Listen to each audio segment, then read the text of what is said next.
संस्कृताय मित्राणि सर्वेभ्यो नमो नमः। आप सभी का स्वागत है। आज के इस व्याख्यान में हम लोग निरुक्त का अध्ययन कर रहे हैं और इसी क्रम में 10वें अध्याय के तृतीय पाद में प्रवेश कर रहे हैं आज। तो तृतीय अध्याय के पहले जो देवता हैं जिनका निर्वचन हमको पढ़ना है वो है विश्वकर्मा देवता। कौन है? विश्वकर्मा देवता। यहाँ पर यह जो विश्वकर्मा है यह विश्वकर्मा नाम की वायु है, क्योंकि अब वायु के बारे में बात चल रही है तो अब जो भी आएगा अधिकतर चीजें वायु ही है। तो यह विश्वकर्मा नाम की वायु का यहाँ पर व्याख्यान करेंगे। तो यहाँ पर कह रहे हैं कि विश्वकर्मा सर्वस्य कर्ता। यह जो विश्वकर्मा नाम की वायु है यह सभी प्राणियों का, सभी सर्वस्व मानी सभी प्राणियों का कर्ता है, अर्थात उनको प्राण देने वाला है, प्राण वायु है ना, सृष्टिकर्ता है या परमात्मा है। तो सभी प्राणियों को यह विश्वकर्मा नाम की जो वायु है क्या करती है? सभी प्राणियों को प्राणवायु प्रदान करने वाली है। ठीक, चलिए इससे संबंधित मंत्र को देखते हैं। तो तस्य एषा भवति, तस्य अर्थात उस विश्वकर्मा से संबंधित ऐसा ऋग भवति, यह जो ऋचा है वह विश्वकर्मा जी से संबंधित है।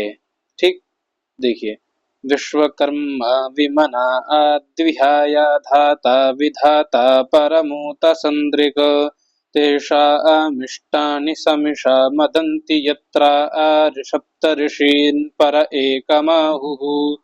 विश्वकर्मा विमना अद्विहाय धाता विधाता परमोत संदृग तेषामिष्टानि समिषा मदन्ति यत्रा सप्तऋषीन् पर एकमाहुः। देखिए इस मंत्र के अर्थ को देखिए।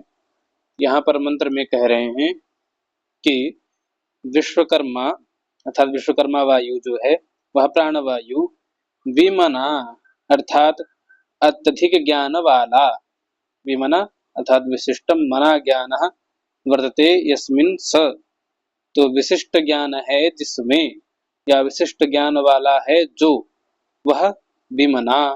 ठीक, और यहाँ पर इस शब्द को जब अलग करेंगे तो आत विहाया, दो शब्द निकलेगा, आत और विहाया। तो आत यहाँ पर यह जो है यह अपि के अर्थ में है। आत किस अर्थ में है? अपि, अपि माने भी, इस भी के अर्थ में यहाँ पर आत का प्रयोग है। ठीक, और ये जो विहाया है, विहाया ये महत का वाचक है। किसका? महत यानी कि ज्यादा या बड़ा, इसका वाचक है।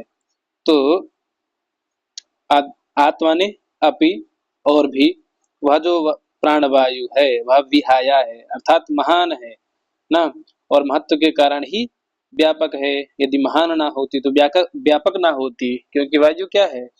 विभु है अर्थात व्यापक है। ठीक, और आगे कह रहे हैं कि धाता अर्थात सभी भूतों का उत्पादक और उत्पन्न करने वाला। धाता माने जो सभी प्राणियों को उत्पन्न करता है। और विधाता कौन होता है? तो कह रहे हैं कि जीवन का धारण कराने वाला, न जीवन को धारण कराने वाला। ठीक है, धाता माने उत्पन्न करने वाला, विधाता माने जीवन को धारण कराने वाला, और परमः अर्थात उत्कृष्ट, संदृक, संदृक इत्युक्ते अव्यवहित होकर के सबके साधु साधु कर्मों को देखने वाला, सम्यक दृश्यति पश्यति इति समदृक, जो अच्छी प्रकार से मनुष्य के सभी कर्मों को ध्यान पूर्वक देखता है वह संदृक होता है। उत माने और ना, परम उत, तो यहाँ पर जब इसका अलग करेंगे तो परमः उत, परम यानी कि उत्कृष्ट, संदृक माने अच्छी प्रकार से देखने वाला है, उत माने और या अथवा। ठीक, अब देखिए कह रहे तेषाम, उन प्राणवायु को धारण करने वाले योगियों के इष्टानि, जो प्रिय है ना, जो इष्ट हैं, प्रिय हैं, तो उन सभी को इष्ट प्रिय इत्युक्ते क्या इष्ट है अथवा प्रिय है, उसका क्या अर्थ है? तो क्रांत प्रिय माने कांतानि, जो अभीप्सित हैं, जो क्रांत हैं यानी उत्कृष्ट हैं, गतानि अथवा जो आत्मसंगत हैं और विश्वकर्मा के अभिमत हैं ना। तो समीषा मदंती है ना। तो ईशा, यहाँ पर ईशा अलग कर दीजिएगा। देखिए यहाँ पर ये जो है सा इसमें जुड़ा हुआ है, समीषा मदंती है ना। तो सम इधर कर दीजिए, ईशा अलग कर दीजिए। ईशा सम मदंती, सम मदंती ईशा। तो ईशा कहते हैं जल की सूक्ष्म कण। तो उन जल कणों के साथ में सम्मदंती माने विचरण करता है, मदहर्षे धातु है तो विचरण करना और प्रसन्न होने के अर्थ में है। अर्थात आनंद पूर्वक जल की किरणों के साथ में यह जो वायु है यह विचरण करता है। और यत्रा यानी कि जहाँ सप्तऋषीन पर एकम आहु, अर्थात ये जो सप्तऋषि हैं, सप्तऋषि नाम के जो तारे हैं, वह सातों किरणों से परे वर्तमान एक आदित्य मंडल को कहते हैं या बतलाते हैं। तो वे सब किरणें एतस्मिन् एकम आहुः, अर्थात एकम भवति, अर्थात इस आदित्य मंडल में सब एक होकर के रहते हैं ना। यत्र माने कि जहां पर, यत्र माने जहां पर, पर यानी कि परे, यहाँ पर सप्तमी थी तो एका यहाँ पे लोप हो गया है। तो परे यानी कि परे पहुंचे हुए आदित्य मंडल में सप्त ऋषि अर्थात सातों किरणों को एकम आहुः, उस आदित्य मंडल में एक हुआ कहते हैं, यानी आहुः माने कहना। तो एकम आहु, उन सातों तारों को, या जो सात किरणें हैं, सात सप्तऋषि तारे के रूप में है ना, तो जब चमकते हैं तो उनमें क्या है, किरण है। तो वह जो सातों किरणें हैं उन सभी को एकम आहुः, उन सातों को क्या कहा, एक ही कह दिया। ठीक है। तो यहाँ पर कह रहे हैं अर्थात जहाँ आदित्य मंडल में ये सातों किरणें अविभक्त होकर के रहते हैं, अर्थात एक होकर के रहती हैं, वे योगी लोग वहाँ मुक्त होकर के वहां विचरण करते हैं ना। योगी लोग कहाँ विचरण करते हैं, जहाँ पर ये सात ऋषि अर्थात जो सात तारे हैं वह एक होकर के रहते हैं, वहां पर योगी जन विचरण करते हैं। यह इस मंत्र का अधिदैवत अर्थ है। क्या अर्थ है, अधिदैवत अर्थ है। ठीक। अब देखिए अधिदैवत अर्थ की व्याख्या भी पढ़ लेते हैं। इस मंत्र के दो भाग हैं, एक आधिदैवक है और एक आधि, देखो अधिदैवत ना, ये अधिदैवत का भाग पढ़ रहे हैं हम लोग अभी। इसके बाद में हम आध्यात्मिक अर्थ देखेंगे। ये कैसा है, अधिदैवत अर्थात वायु देवता परक इस मंत्र के अर्थ को हम देख रहे हैं। फिर वहीं पर हम इसके अर्थ को देखेंगे अध्यात्म के परक में। ठीक है। तो अब देखिए इसके भाष्य को देखते हैं। भाष्य में कहते हैं कि विश्वकर्मा विभूत मना व्याप्ता धाता च विधाता च। तो यह जो विश्वकर्मा है यह विभूत मन वाले हैं, अर्थात ज्ञानी है, प्रकृष्ट ज्ञान वाले हैं। और व्याप्ता यानी कि सर्व जगह सभी जगह पर व्याप्त होकर के रहते हैं। और यह धाता हैं अर्थात प्राणियों को उत्पन्न करने वाले हैं, और विधाता अर्थात उनमें प्राण को धारण कराने वाले हैं। और परमश्च अर्थात यह उत्कृष्ट है, यह वायु जो है कैसी है, परम है अर्थात उत्कृष्ट है। और संद्रष्टा भूतानाम अर्थात प्राणियों को सम्यक प्रकार से देखने वाली है। और तेषाम इष्टानि वा, तेषाम उन योगियों के इष्टानि जो प्रिय कार्य हैं, अथवा जो कांत कार्य, कांत माने ही प्रिय होता है, अभीप्सित होता है ना। और जो क्रांत होते हैं, वह जो योगी जन है कैसे हैं, वो क्रांत होते हैं ना, अर्थात तीनों कालों को एक साथ देख सकते हैं, ऐसी शक्ति होती है उनमें, तो वह उत्कृष्ट होते हैं। और गतानिवा अर्थात जो आत्मसंगत हो गए हैं, और मतानिवा अथवा जो विश्वकर्मा के अभिमत हैं, न विश्वकर्मा को मानते हैं। और नतानिवा जो उस परमात्मा के लिए क्या हुए हैं, नत हुए हैं, अपने सर को झुका करके रखते हैं न। और अद्भिः सह सम्मोदन्ते, तो वह जो वायु है, वह वायु क्या है, तो अद्भिः सह अर्थात जल की कणों के साथ में, जल कणों के साथ में सम्मोदन्ते अर्थात विचरण करती है। अब आप कहेंगे वायु में जल कहाँ से होता है, जल की कणें कहाँ होती हैं। तो आप लोगों ने शायद अनुभव किया होगा, जब बारिश होती है, मान लीजिए कहीं दूर दराज बारिश हुई और उधर से यदि हवा चल कर के आती है, तो इधर हवा कैसी आती है, एकदम ठंडी आती है ना। तो वह जो वायु उधर से आई, वह अपने साथ में जल की किरणों को लेकर के आई, तभी तो आपको ठंडक महसूस हुआ। यदि उस वायु में जल की शीतल किरणें ना हो तो आपको ठंडक महसूस नहीं होगी। ठीक है, यही तात्पर्य है। अब कह रहे हैं यत्र एतानि सप्त ऋषीणानि ज्योतिंषि तेभ्यः पर आदित्यः तान् एतस्मिन्नेके भवन्ति इति अधिदैवतम्। तो यत्र एतानि, जहाँ पर एतानि यह जो सप्त ऋषीणानि अर्थात जो सात ऋषि हैं, ज्योतिंषि माने तारे, ज्योतिंषि माने तारे, ज्योति शब्द का प्रयोग हुआ है तारों के लिए ना। तो सप्तऋषि संज्ञक जो ज्योतिषी हैं अर्थात जो तारे हैं, तो तेभ्यः पर उनसे ऊपर ना, उनसे पर यानी आगे या ऊपर, उनसे परे आदित्य अर्थात आदित्य मंडल है। तो तानी उस आदित्य मंडल में तानी सप्तऋषिणानि, तो ये जो सप्तऋषि हैं, तस्मिन् आदित्य मंडले उस आदित्य मंडल में एकम भवंती एक हो जाते हैं, साथ नहीं रहते हैं, वह साथ क्या हो जाते हैं, एक हो जाते हैं, सातों परस्पर एक हो जाते हैं। यही अधिदैवत है, यह हमने अधिदैवत के बारे में पढ़ा है ना। तो यत्र जहां पर एतानि सप्त ऋषीणानि, ये जो सात ऋषि संज्ञक ज्योतिष अर्थात तारे हैं, तेभ्यः पर इनसे ऊपर या इनसे आगे जो आदित्य मंडल है, आदित्य तानी उस आदित्य मंडल में, तानी सप्त ऋषीणानि ये जो सात ऋषि हैं, तस्मिन् आदित्य मंडले उस आदित्य मंडल में एकम भवंती एक हो जाते हैं, परस्पर एक हो जाते हैं। यह अधिदैवत अर्थात वायु का इस अधिष्ठाता, वायु को अधिष्ठाता मान करके इस मंत्र की व्याख्या की गई। अब आते हैं अध्यात्म की ओर ना। देखिए अथ अध्यात्मम, अब अध्यात्मम में क्या कह रहे हैं, तो विश्वकर्मा विभूतमना व्याप्ता धाता च विधाता च।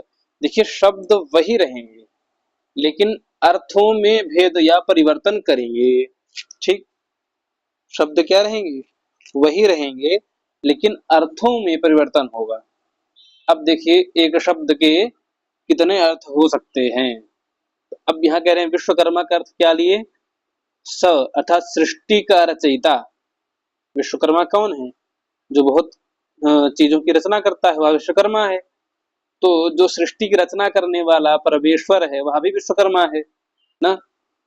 तो वह विश्वकर्मा परमेश्वर विभूतमना अर्थात सर्वज्ञ है, उसको सब कुछ पता है। और व्याप्ता सर्वव्यापक है, धाता यानी कि वह सृष्टा है और सुख को प्रदान करने वाला है।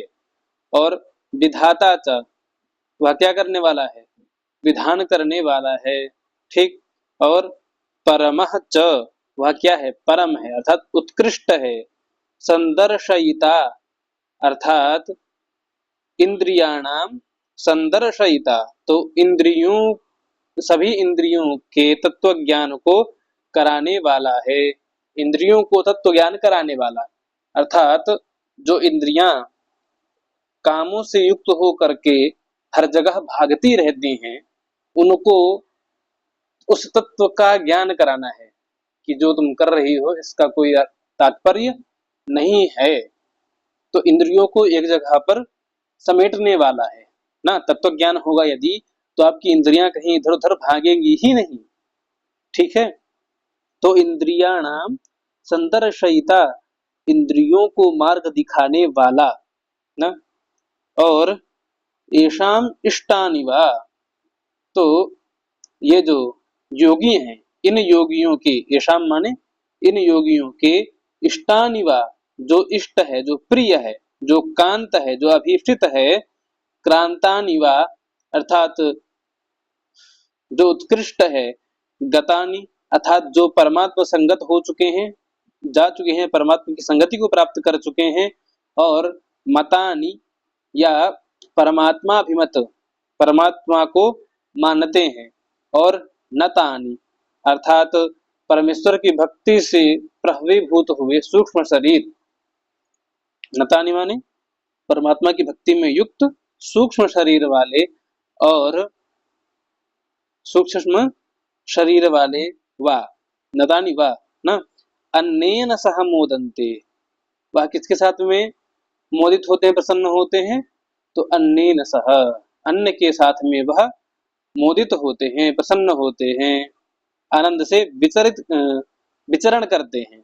और यत्र माने कि जहां पर, इमानि सप्त ऋषीणानि, यह जो सप्त ऋषि हैं, तो इंद्रियाणी, अर्थात सातों इंद्रियों को बतलाते हैं। अब यहाँ पर सप्त ऋषियों का तात्पर्य क्या है, सात इंद्रियां। देखिए कहा गया, यत्र इमानि सप्त ऋषीणानि इंद्रियाण्येभ्यः, यहाँ जहां पर इमानि, यह सप्त ऋषीणानि इंद्रियाणि, तो यह जो सप्त ऋषि हैं, यह क्या है, इंद्रियों के रूप में है। तो इंद्रियों से न, एभ्यः पंचमी लग गई ना, इंद्रियाण्येभ्यः, तो इंद्रियों से परे, यानी कि पर न, इंद्रियों से परे, यानी कि दूसरी तरफ विद्यमान, एभ्यः पर आत्मा, इनसे पर में, अर्थात इंद्रियों से अतीत हो करके क्या है, आत्मा है न। तो तानि एतस्मिन् एकम भवन्ति, तो वह जो तानि, जो इंद्रियाणि, तो जो इंद्रियां हैं, वह तस्मिन् आत्मनि, उस आत्मा में, एकम भवन्ति, एक हो जाती हैं। हमने अधिदैवत में क्या पढ़ा कि वह जो 7 ऋषि नामक तारे हैं, वह सूर्य मंडल में एक हो जाते हैं। और यहाँ पर आध्यात्मिक में पढ़ा कि जो 7 इंद्रियां हैं, वह 7 प्रकार की इंद्रियां, इंद्रियों से पर में क्या है, मन है।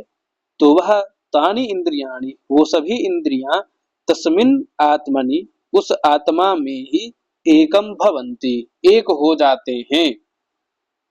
ठीक है, आत्मगतिम, है ना, भवन्ति इति आत्मगतिम आचष्टे, इस तरह से यह आत्मा की गति को निरूपित करते हैं, आत्मा की गति का निरूपण करते हुए ऐसा कह रहे हैं कि आत्मा की गति कैसे है।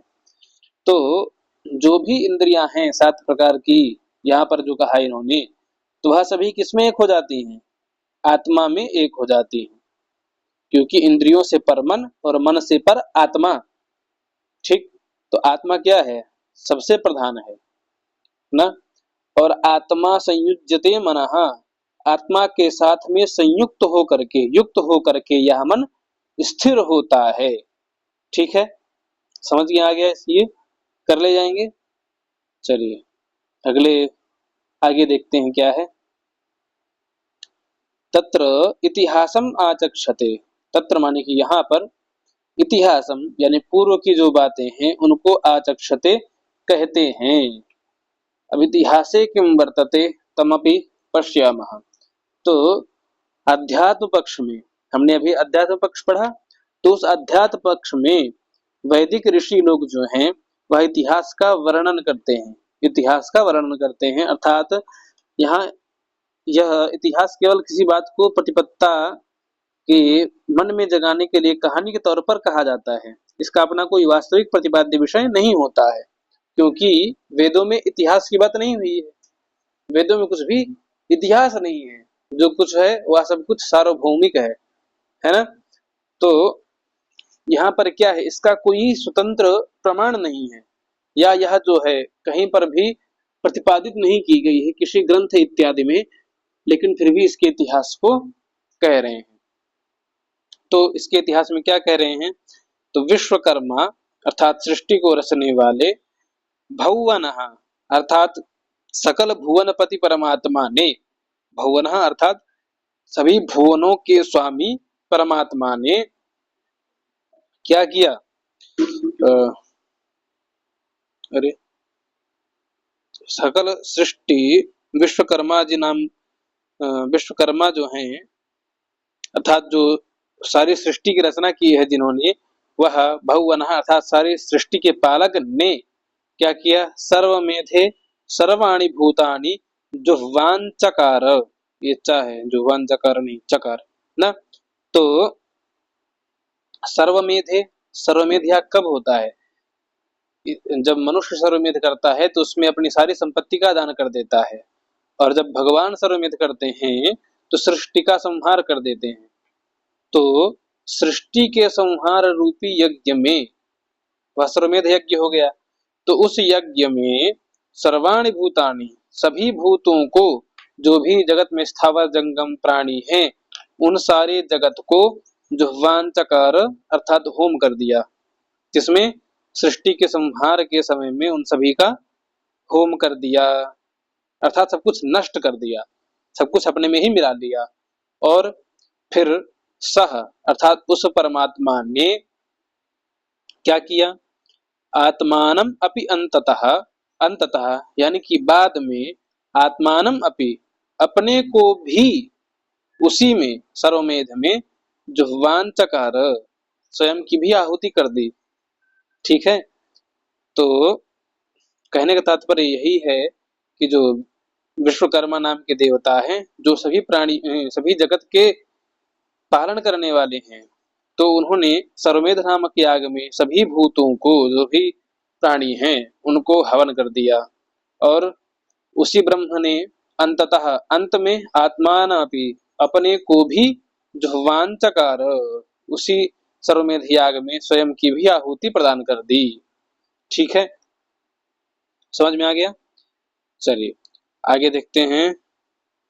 तदभिवादिन येषर्भवति, उससे संबंधित, किससे संबंधित, तो परमात्मा ने स्वयं को भी अग्नि में डाल दिया, उससे संबंधित ऐसा ऋक् भवति, यह ऋचा है जिसके बारे में यहाँ पर कहेंगे। य इमा विश्वा भुवनानि जुह्वत, है ना, य इमा विश्वा भुवनानि जुह्वत, यह एक ऋचा है। तो इसके बारे में आगे हम पढ़ेंगे। देखिए, देखते हैं आगे मंत्र है या नहीं। हाँ, तस्योत्तर भूयसे निर्वचनाय, नहीं ये मंत्र नहीं दिया हुआ है उसमें। तो यहाँ पर यह जो मंत्र है, य इमा विश्वा भुवनानि जुह्वत ऋषिर्होतान्यसीदत पितानः स आशिषा द्रविणमिच्छमानः प्रथमच्छदवराम आविवेश, यह मंत्र है ना। य इमा विश्वा भुवनानि जुह्वत, यहाँ पर उसके संबंधित यह एक मंत्र है, लेकिन इस मंत्र को यहाँ पर दिया नहीं गया है। ठीक है, मंत्र पुनः एक बार सुन लीजिए और उसको लिख लीजिएगा कहीं पर। य इमा विश्वा भुवनानि जुह्वत ऋषिर्होतान्यसीदत पितानः स आशिषा द्रविणमिच्छमानः प्रथमच्छदवराम आविवेश। ठीक है, चलिए आगे चलते हैं हम। तो तस्य उत्तरा भूयसे निर्वचनाय, तो तस्य उत्तरा अर्थात उस विश्वकर्मा से, तस्य उत्तरा अर्थात उस विश्वकर्मा से, भूयसे निर्वचनाय और अधिक स्पष्टीकरण करने के लिए, तस्य विश्वकर्मा से, भूयसे यानी और अधिक, निर्वचनाय अर्थात स्पष्टीकरण करने के लिए, उत्तरा यानी कि उत्तरा ऋचा, आगे कहे गई जो ऋचा है वह विश्वकर्मा को और अधिक तरह से स्पष्ट करेगी। ठीक है, चलिए अब यह रही अगली ऋचा, विश्वकर्मा से संबंधित अभी हम पढ़ रहे हैं ना। तो अब देखिए यहाँ पर कह रहे हैं, विश्वकर्मन् हविषा वृथा न स्वयं यजस्व पृथिवी मुतद्याम् मुह्यन्त्वन्ये अभितो जना स इहास्माकं मघवा सूर्यस्तु विश्वकर्मन् हविषा वावृधा न स्वयं यजस्व पृथिवीमुदद्याम् मुह्यन् त्वन्ने अभितो जना स इहास्माकं मघवा सूरिरस्तु। चलिए इसका भी अर्थ देख लेते हैं। तो यहाँ पर कह रहे हैं कि हे विश्वकर्मन, विश्वकर्मा विश्वकर्माणो विश्वकर्माणः, ऐसा इसका शब्द रूप चलेगा। मूलतः शब्द क्या है, प्रातिपदिक क्या है, विश्वकर्मन।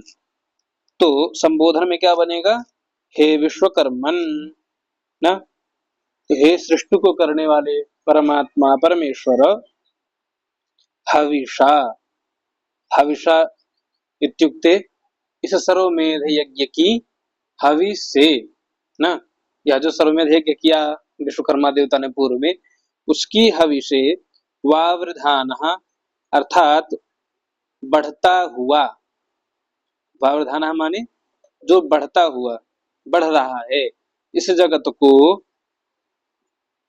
पृथ्वी उतद्याम, पृथ्वी और द्युलोक को, स्वयं यजस्व अर्थात अपने आप इसमें संगच्छस्व अर्थात प्राप्त हो जाओ, है ना। स्वयं यजस्व अर्थात अपने आप ही पृथ्वी और द्युलोक को प्राप्त करो, यजस्व अर्थात इनका याग करो ना। और अन्य जो अन्य जनासह, अन्य जो लोग हैं वो तुम्हारी उपासना से परांगमुख हैं, इसीलिए परांगमुख अर्थात तुमसे विमुख हैं, इसीलिए क्या है वह सभी, मुह्यंती, तुमसे क्या करते हैं, द्रोह करते हैं, है ना। तो तो यहाँ पर अर्थ कुछ अलग तरीके से है। तो यहाँ पर कह रहे हैं कि अन्य जनासह, जो अन्य लोग हैं जो तुम्हारी उपासना नहीं करते हैं ना, तो वह सभी कैसे हैं, शत्रुभूत हैं, शत्रु हैं। और अभितः अर्थात सब ओर से, मुह्यंतु अर्थात मुंह को प्राप्त हो जाएं, जो अन्य जनासह अन्य लोग हैं वह अभितः अर्थात चारों ओर से, मुह्यंतु मुंह को प्राप्त हो जाएं, मुंह में पड़ जाएं। और यह माने कि इस जो यह जो कर्म चल रहा है, सर्वमेध याग चल रहा है, तो इसमें मघवा, तो मघवा अर्थात जो पालन करने वाला है, पति है, जो प्रभु है, वह अस्माकम यानी कि हमारा, सूर्य ही, सूर्य माने जिसको भली भांति ज्ञान है वह सूर्य है, सूर्य अस्तु वह ज्ञान हमारा प्रज्ञाता हुए, हमको जानने वाला हुए। क्यों भाई, हमको क्यों जाने वह परमात्मा, क्योंकि हम परमात्मा के परांगमुख नहीं हैं, परमात्मा की स्तुति करते हैं, तो वह हमारे परिवार को नष्ट ना करे। जो भी परमात्मा से परमात्मा की पूजन करते हैं वह उनको उनको जानने वाला हुए।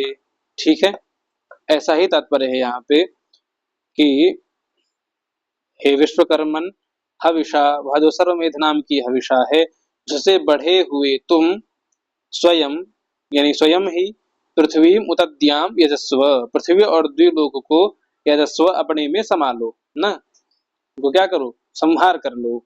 और अन्य जनासह, जो अन्य लोग हैं वह अभितः चारों ओर से, मुह्यंती चारों ओर से मुंह में पड़ जाएं, जो तुम्हारी स्तुति नहीं करते।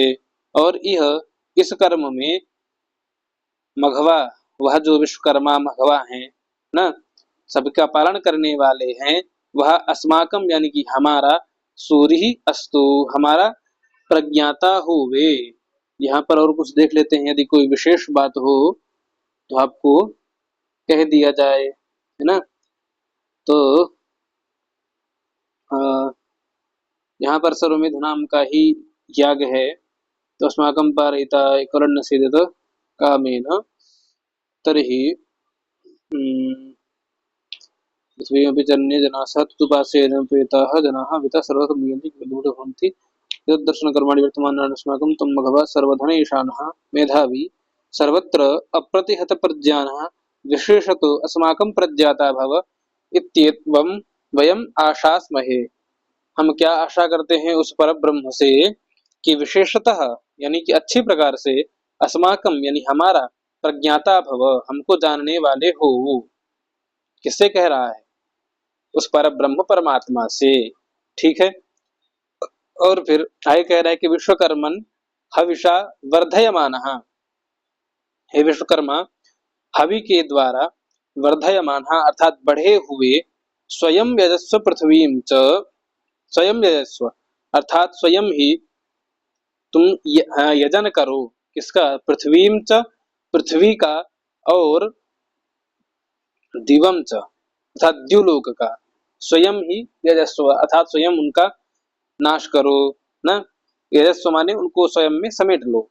और अन्ये जनाः अभितः मुह्यन्ति, अन्ये जनाः सपत्नाः, तो अन्य जो लोग हैं जनासः वो कैसे हैं? सपत्न हैं, जो शत्रु हैं, वह सभी अभितः चारों ओर से मुह्यन्ति मोह में पड़ जाएं, अर्थात किम कर्तव्य विमूढ़ हो जाएं कि मैं क्या करूं, यह उनको समझ में ही न आए, ऐसे हो जाएं। ऐसा होता है मोह ना। तो यह अस्माकम यानी कि यहाँ पर त्वदर्शन कर्मणि, तुम्हारे दर्शन के कर्म में, मघवा हे सर्व धनों के स्वामी, सभी प्रकार के जो धन होते हैं उनका जो स्वामी होता है उसको मघवा कहते हैं। तो मघवा वह परम ब्रह्म परमेश्वर भी है और इंद्र भी मघवा नाम से कहा जाता है, क्योंकि मघवा के पास भी यानी इंद्र के पास में भी सभी प्रकार की संपत्तियां उपलब्ध हैं। तो सूर्य अस्तु प्रज्ञाता, तो हमारे सूर्य हो अर्थात हमको अच्छी प्रकार से जानने वाले हो। ठीक है, यह इसका अर्थ कह रहे हैं। तो अब आगे आते हैं हमारे तार्क्ष्य, वही 10वें अध्याय के।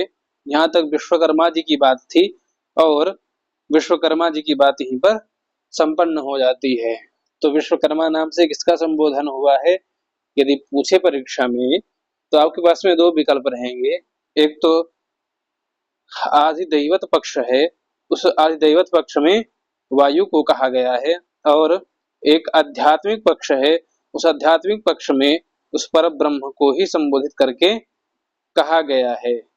ठीक है, तो सिंपली यदि कोई प्रश्न आता है कि निरुक्त के 10वें अध्याय में विश्वकर्मा नाम से किसका संबोधन किया गया है, तो आप विश्वकर्मा नाम की वायु है जो कि सारे समस्त संसार के लोगों का पालन करती है ना, जिसको प्राणवायु भी कहते हैं, ऐसा आप लिख सकते हैं परीक्षा में।